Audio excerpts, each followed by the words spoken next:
Hey, what's going on? I'm FalseProof. Welcome to Umurangi Generation on Nintendo Switch. Finally, it's here. We're just gonna play it. Let's get into it. If you haven't played it before, I would recommend it. It is very fun, especially for those of you who have played the new Pokemon Snap. This is probably gonna be right up your alley. It's definitely a little more low res, but it's fun. I will say that.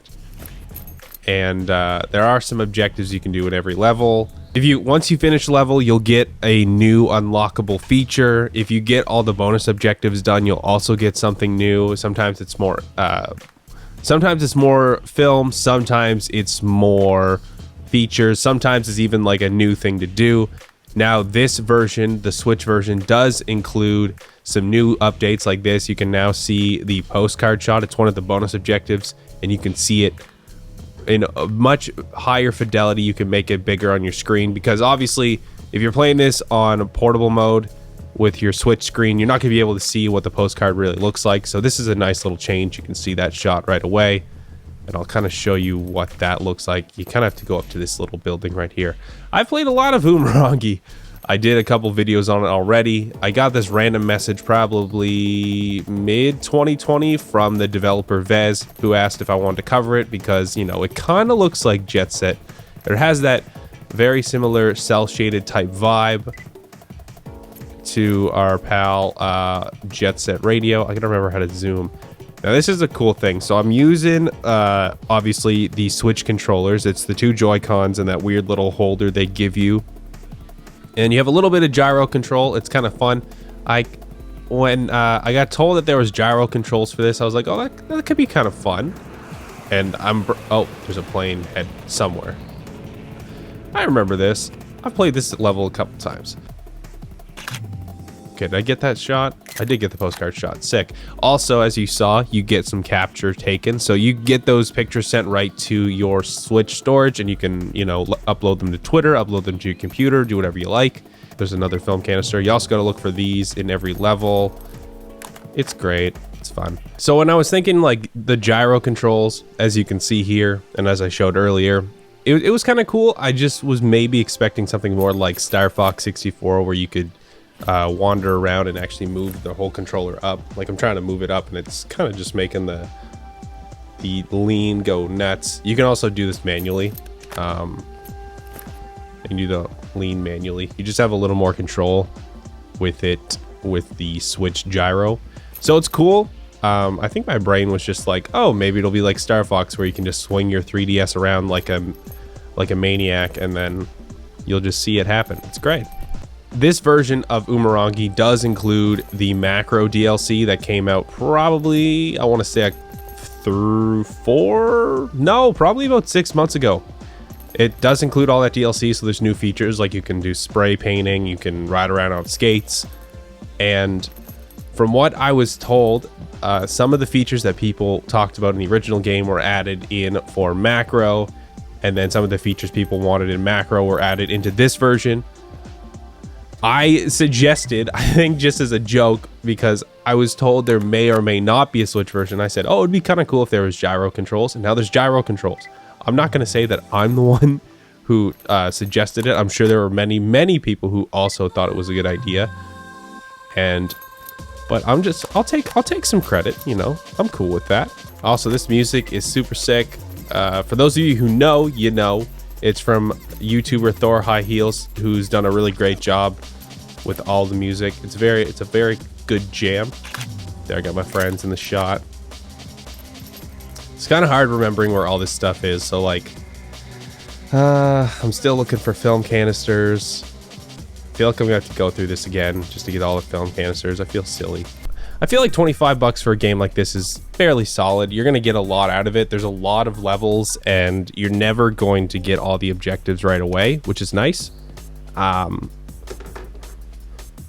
being said, I mean, some people may want to just hold out for the physical version. I don't know if you necessarily want to. I think if you want to try it, I think it's pretty much worth it. I don't think it's gone on sale on Steam as of the release. I don't think it really needs to. I feel like it's one of these games that is worth the price you're paying for it for sure. It's probably worth more. I'd say it's at least like a $30 to $40 game. Like I'd at least pay 40 for it if I saw it in the store.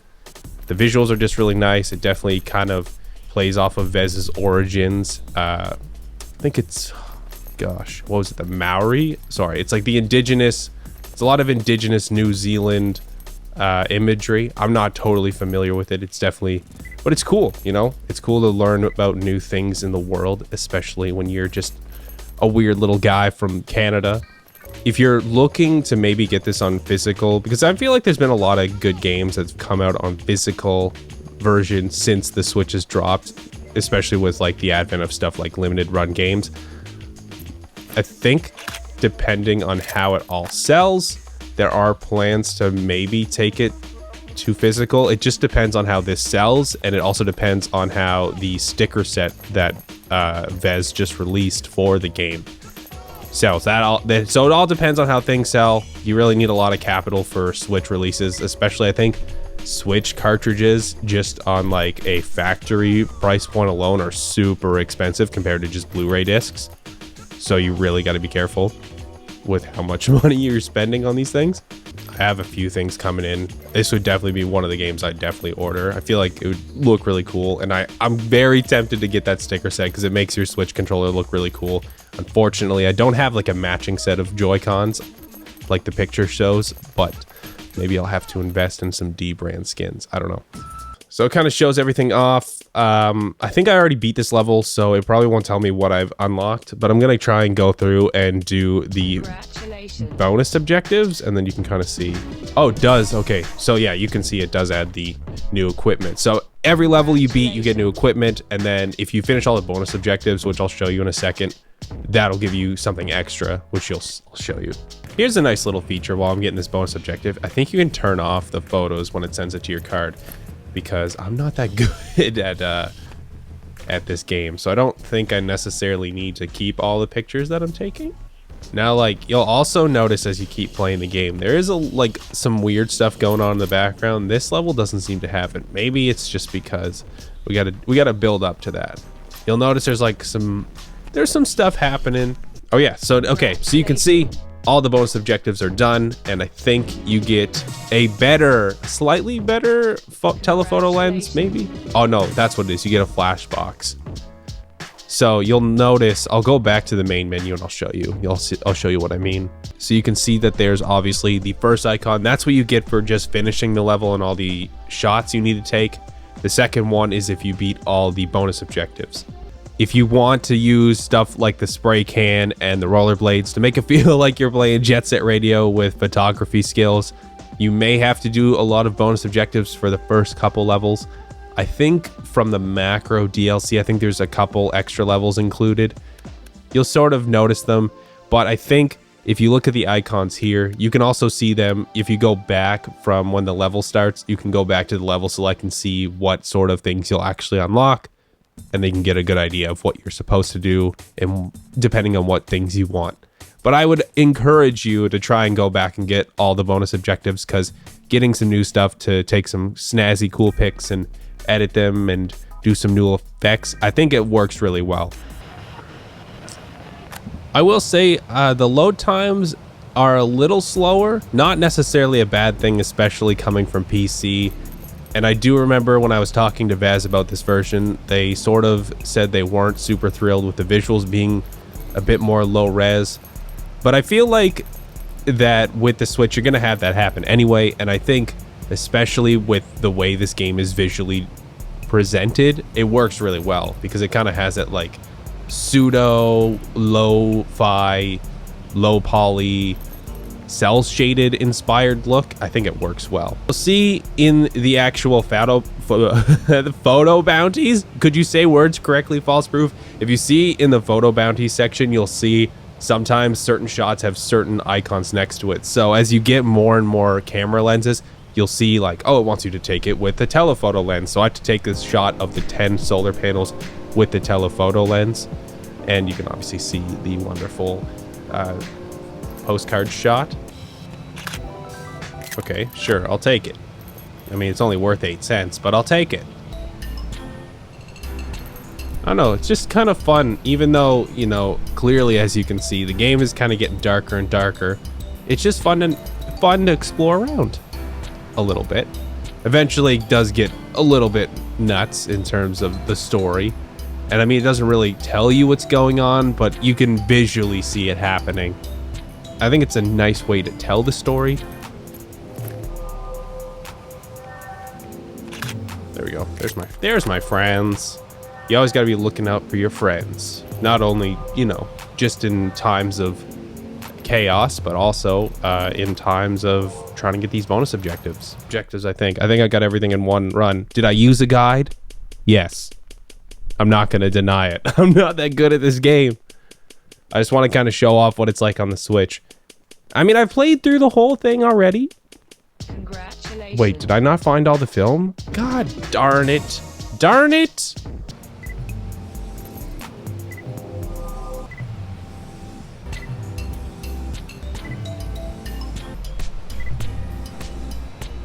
Congratulations. There we go. Okay, saturation. There we got a dirty lens. Okay. Congratulations. There's dirty lens. Okay. Oh, cool. Gives it kind of like a little bit of shine to it. I like it. But I think this might be a good place to end it off, especially since trying to find all the bonus objectives has been a little bit ridiculous. I think generally I like the Switch version a lot. I think this is definitely going to be a game I go back to, especially off camera, just because, I don't know, I find it a little more relaxing when I don't have to film. And I think this is one of these games where it really encourages you to explore rather than just, you know, try to get all the objectives. You'll sort of learn these things along the way. Like, you'll learn where shots are supposed to be taken, where film canisters are located, you know, that sort of thing. I would say in terms of things I don't really enjoy or things I think that could be tweaked, like, I definitely like the gyro, especially for the tilt. It looks cool. And I actually just got a bounty somehow from that shot. But, oh, I got 2 bounties. Sweet. I think it's cool. I wish I could kind of control it a little bit more. I wish I could, like, actually rotate my whole camera as if I'm holding it in my hands. Obviously, that takes a little more work than just a gyro tilt. So I'm not really going to fault Vez on that one. It works really well right now, so I'm happy with it right now. The other thing is, I find that sometimes some of the bounties are a little weird. Like in the last level, I was having trouble trying to get the cops bounty, and I kept having to take a picture of it over and over again. I feel like maybe that could be tweaked slightly.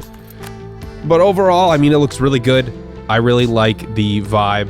I don't think it looks bad on the Switch. I mean, it definitely looks more low res, but I think the low poly, low resolution type look, especially kind of inspired by PS1 poly graphics and, you know, that old 90s PC style when you're going around those weird adventure games, it really nails that vibe.